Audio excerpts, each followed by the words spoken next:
Nick qui est peut-être décidé à prendre. Ah bah non. Moi qui pensais qu'il allait peut-être pouvoir prendre la pole.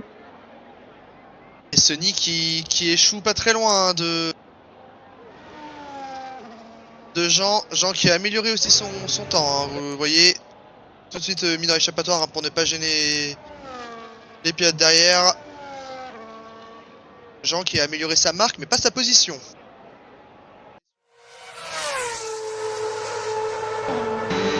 Oui, certains pilotes qui misent peut-être sur un peu d'attente hein, pour profiter que la piste soit avec un grip un peu plus optimal. Alors que ça y est, c'est parti pour Max et qui a tout de suite mis les roues dans l'herbe.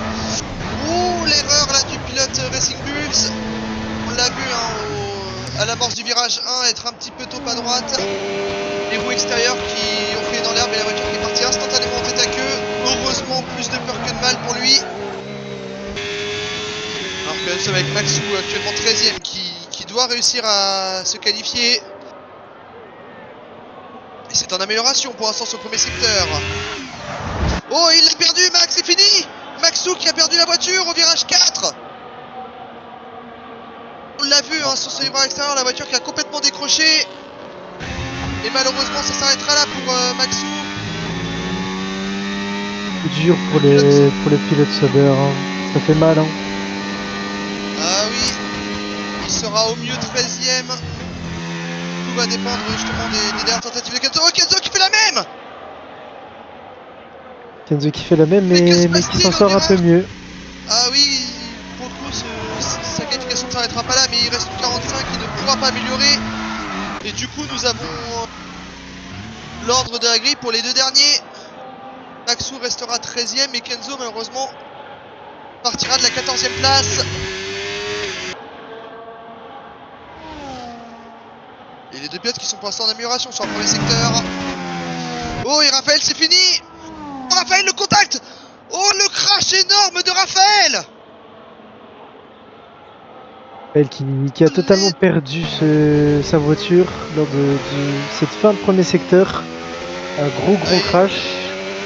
Ah oui, là, il démarrait sur le deuxième secteur et là au virage 7 on l'a vu hein, chercher beaucoup trop de vibrant intérieur, la voiture qui a sauté sur le vibrant intérieur et du coup il a perdu complètement le train avant.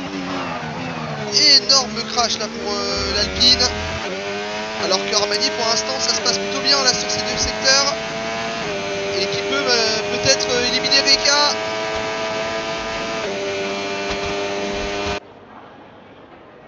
Et oui c'est fait. Armani qui se qualifie pour la Q3 et malheureusement Reika qui en restera là.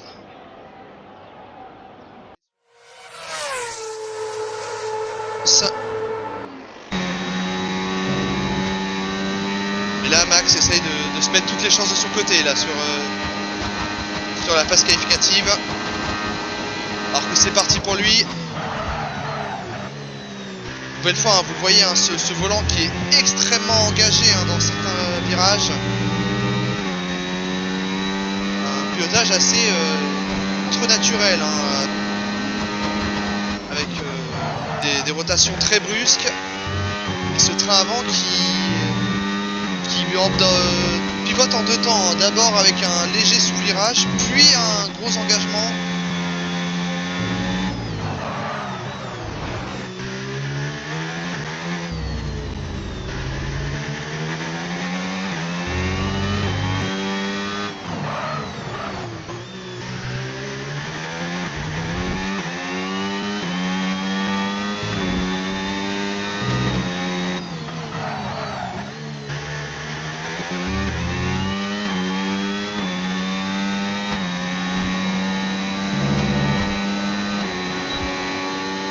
Passage de la ligne, Max qui reste plus de batterie, qui prend un temps en 1:07:990.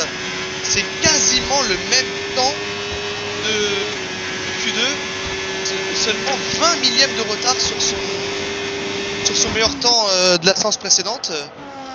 Ça confirme à quel point le pilote Racing Bulls est à l'aise hein, sur ce tracé pour l'instant.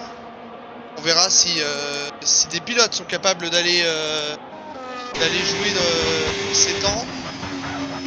Léo qui nous propose quand même une belle séance de qualificative, hein, comme Sony. Hein. Les deux pilotes fraîchement arrivés sont déjà en Q3. Hein. Très belle performance, Non, mais je tiens à le non, mais souligner. merde! Ah bah, bon de Seb. Oh, et Seb! Seb, que s'est-il passé? L'abandon Que s'est-il- du pilote Aston Martin. Oh, le Seb qui partira 10ème! Oh, ça, on l'avait pas. Oh là là là là là là! Oh, quel rebondissement! Lui Marius qui est est en actuellement en amélioration. amélioration. Hein. Et tout à fait. Et en plus, là, pour Marius, les enjeux sont doubles. Hein. Les enjeux sont doubles hein, pour Marius, en plus, d'essayer justement de bien se positionner. On le sait, il y a cette lutte au championnat constructeur, bien évidemment, où Racing Bull est en tête. Mais il y a aussi un certain enjeu stratégique hein, pour son coéquipier Max. Si Marius arrive à bien se positionner, alors que pour l'instant il est remonté 6ème, eh bien ça peut permettre justement à Max d'avoir un bon lieutenant hein, pour essayer de gêner Seb dans sa remontée si toutefois celui-ci y parvient. Et donc justement s'assurer de peut-être, comme on le disait, reporter l'échéance lors du prochain Grand Prix.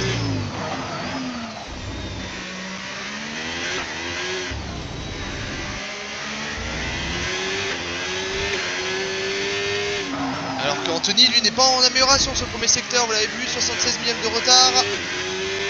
Corentin, lui, alors. Max sur le premier secteur. Oui, qui améliore avec le record du premier secteur, 37 millième d'amélioration.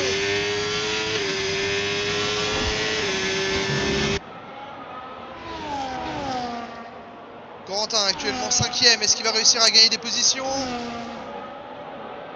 Et il remontera 4ème. Oh, et Nils 3ème. 3ème temps de Nils provisoirement. Anthony, record du deuxième secteur. L'avance de 66 millième par rapport au temps de Max pour le moment. Oh, et Max qui met une énorme amélioration là sur le deuxième secteur, mais qui a énormément perdu là sur le virage 12. Et Anthony qui va échouer à 5 millièmes de seconde. Anthony n'aura pas la pole. Et Max qui va partir de première place. Et regardez, il le relâche, il le sait. Aïe aïe aïe aïe aïe. Max qui partira de la meilleure place. Oh, quelle performance. Et Anthony qui échoue à 5 millièmes de seconde. Regardez ces écarts. Que c'est minime, que c'est minime.